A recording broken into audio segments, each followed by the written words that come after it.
পশ্চিম বর্ধমানের জামুডিয়ার পরাশিয়া এলাকায় কথিত ইসিএলের এনডিও প্রকল্প সংলগ্ন সিঙ্গারন নদীকে ঘিরে সোশ্যাল মিডিয়ায় তীব্র বিতর্ক শুরু হয়েছে। ভাইরাল হওয়া একটি ভিডিওতে নদী বাঁচাও সংগঠনের সদস্যরা অভিযোগ তুলেছেন, প্রকল্পের কাজের কারণে নদীর স্বাভাবিক প্রবাহ বাধাগ্রস্ত হওয়ার আশঙ্কা তৈরি হয়েছে। একই সঙ্গে বাউরি সমাজ শিক্ষা সমিতির সদস্যরাও সোশ্যাল মিডিয়ায় বিষয়টি নিয়ে উদ্বেগ প্রকাশ করে সরব হয়েছেন। যদিও ভাইরাল ভিডিওর সত্যতা যাচাই করা হয়নি। প্রশ্ন উঠছে, উন্নয়নের নামে কি একটি প্রাকৃতিক নদীর অস্তিত্ব বিপন্ন হতে চলেছে?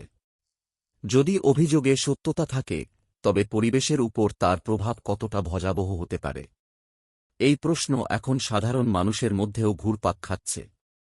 নদী বাঁচাও সংগঠনের দাবি, তারা ঘটনাস্থলে গিয়ে পরিস্থিতি পর্যবেক্ষণ করেছেন এবং যা দেখেছেন তা জনস্বার্থে সোশ্যাল মিডিয়ার মাধ্যমে তুলে ধরেছেন।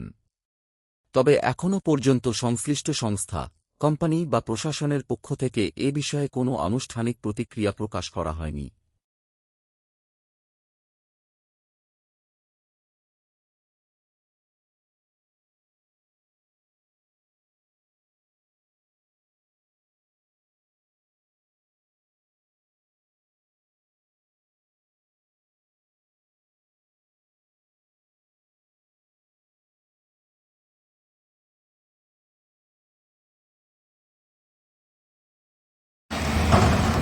আপনি যে এখানে দাঁড়িয়ে আছেন, কি ব্যাপার নিয়ে এসেছেন এখানে?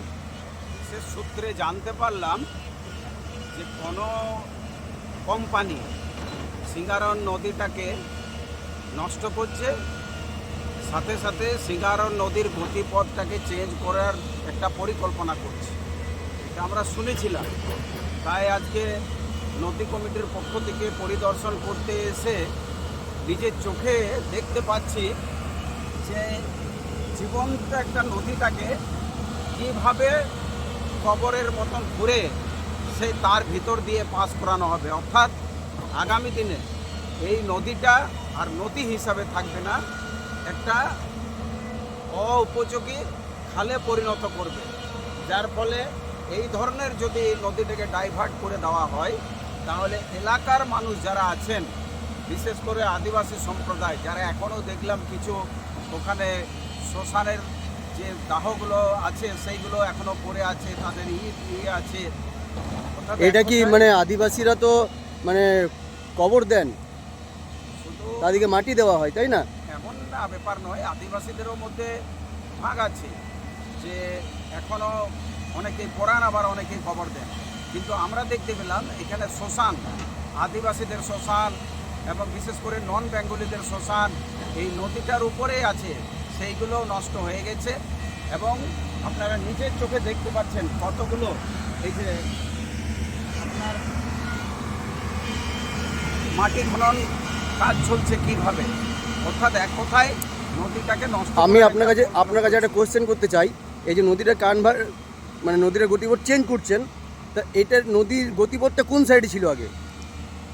আপনারা নিশ্চয়ই দেখতে পাবেন যে নদীটার গতিপথটা একেবারে ডাইন দিকে, বিশেষ করে যেখানে ওরা কোল মাইন্স যে কোম্পানি নিয়েছে, আচ্ছা, পাশ দিয়ে নদীটা গেছে, সেই ওই কোল মাইন্সের স্বার্থে ওই গতিপথটাকে চেঞ্জ করে এই নতুন আমরা যে দেখতে পাচ্ছেন এই পথটাকে ওরা আনবে। অর্থাৎ সিঙ্গারন নদীর গতিপথ ওরা চেঞ্জ করতে চাইছে। আপনার নাম?